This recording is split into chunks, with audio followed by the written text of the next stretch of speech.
জুলাই অভ্যুত্থানের চেতনায় বৈষম্যহীন ও বাসযোগ্য বাংলাদেশ গড়বে তরুণ প্রজন্ম। পাবনা জেলা পরিষদে এককালীন শিক্ষাবৃত্তি বিতরণ অনুষ্ঠানে শিক্ষার্থীদের উদ্দেশ্যে বললেন পাবনা ৫ আসনের সংসদ সদস্য অ্যাডভোকেট শামসুর রহমান শিমুল বিশ্বাস। বিশেষ প্রতিনিধির পাঠানো তথ্যচিত্রে ডেস্ক রিপোর্ট।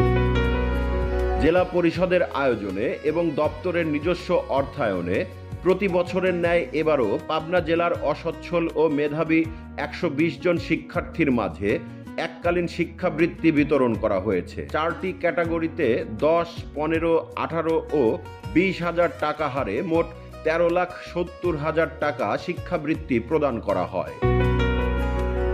রোববার ৫ জুলাই বিকেল ৪:৩০টায় জেলা পরিষদের রশিদ হলে এ উপলক্ষে এক অনুষ্ঠানের আয়োজন করা হয়। অনুষ্ঠানে প্রধান অতিথি হিসেবে উপস্থিত ছিলেন পাবনা ৫ আসনের সংসদ সদস্য অ্যাডভোকেট শামসুর রহমান শিমুল বিশ্বাস।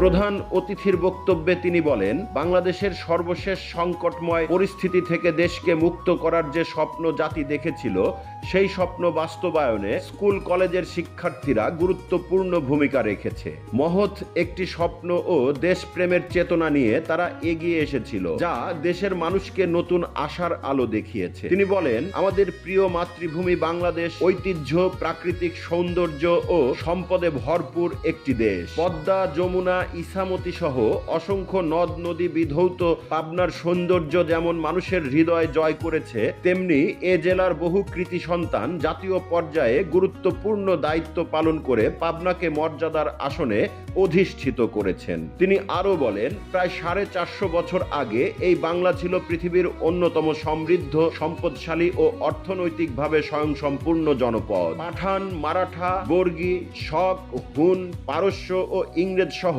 বিশ্বের বিভিন্ন জাতি এ দেশের সম্পদ ও সমৃদ্ধির আকর্ষণে এখানে এসেছিল। অথচ আজ কর্মসংস্থানের সন্ধানে প্রায় 2 কোটি বাংলাদেশিকে দেশের বাইরে যেতে হচ্ছে। ইংরেজ শাসনের আগে প্রাকৃতিক সম্পদ, অর্থনৈতিক শক্তি এবং মানুষের পারস্পরিক ভালোবাসা ও সম্প্রীতির কারণে বাংলাদেশ ছিল এক সমৃদ্ধ জনপদ। শিমুল বিশ্বাস বলেন, আমরা এমন একটি বাংলাদেশের স্বপ্ন দেখি যে বাংলাদেশ মানুষের সম্মান, মর্যাদা ও উন্নত জীবন নিশ্চিত করবে। কবির ভাষায়, সুজলা সুফলা শস্য শ্যামলা সেই সোনার বাংলাকে আবারও গড়ে তুলতে হবে। একসময় এ দেশে ছিল পুকুর ভরা মাছ, গোয়াল ভরা গরু ও গোলা ভরা ধান। প্রকৃতি, জীববৈচিত্র্য এবং মানুষের পারস্পরিক ভালোবাসায় ভরপুর সেই বাংলাদেশই আমাদের অনুপ্রেরণা। তিনি বলেন, জুলাই অভ্যুত্থানে যারা জীবন উৎসর্গ করেছেন তাদের আত্মত্যাগের স্মৃতি বুকে ধারণ করে আমাদের এমন একটি বাংলাদেশ গড়ে তুলতে হবে যেখানে সব ধরনের অনাচার, বৈষম্য ও অবিচারের অবসান ঘটবে এবং দেশ হবে নিরাপদ, মানবিক ও বাসযোগ্য। তিনি আরো বলেন, অতীতের সকল ত্যাগ তিতিক্ষার ভিত্তির ওপর দাঁড়িয়ে আজকের তরুণ প্রজন্ম নতুন বাংলাদেশের পথ নির্মাণ করেছে। ভবিষ্যতের সমৃদ্ধ, গণতান্ত্রিক ও উন্নত বাংলাদেশ গড়ার নেতৃত্বও তারাই দেবে। অনুষ্ঠানে সভাপতিত্ব করেন জেলা পরিষদের প্রশাসক, যুদ্ধাহত বীর মুক্তিযোদ্ধা জহুরুল ইসলাম বিশু। স্বাগত বক্তব্য দেন জেলা পরিষদের ভারপ্রাপ্ত প্রধান নির্বাহী কর্মকর্তা মাহফুজা সুলতানা।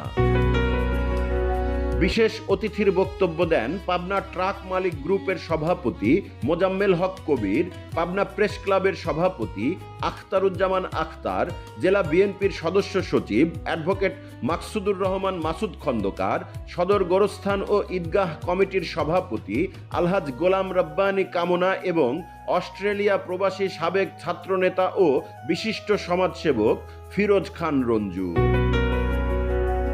এছাড়া বক্তব্য দেন বাংলাদেশ জাতীয়তাবাদী দল বিএনপি এর কেন্দ্রীয় সদস্য জহুরুল ইসলাম বাবু, বাংলাদেশ পেট্রোল পাম্প ওনার্স অ্যাসোসিয়েশনের মহাসচিব আবুল আহসান খান রেওন, জেলা বিএনপির যুগ্ম আহ্বায়ক নূর মোহাম্মদ মাসুম বগা এবং সদর উপজেলা বিএনপির সাবেক সাধারণ সম্পাদক রেহানুল ইসলাম বুলাল।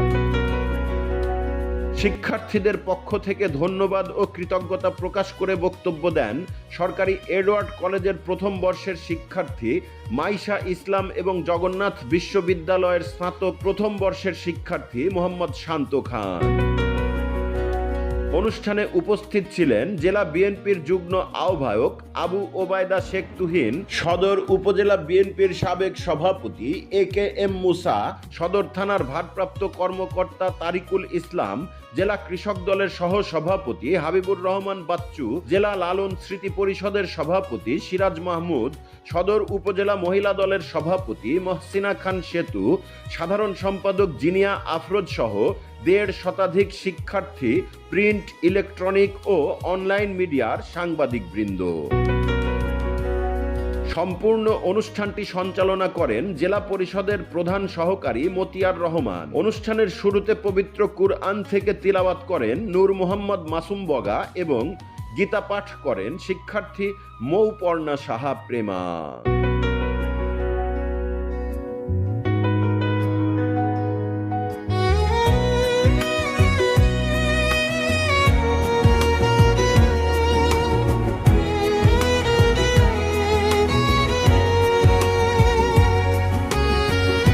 CNF TV।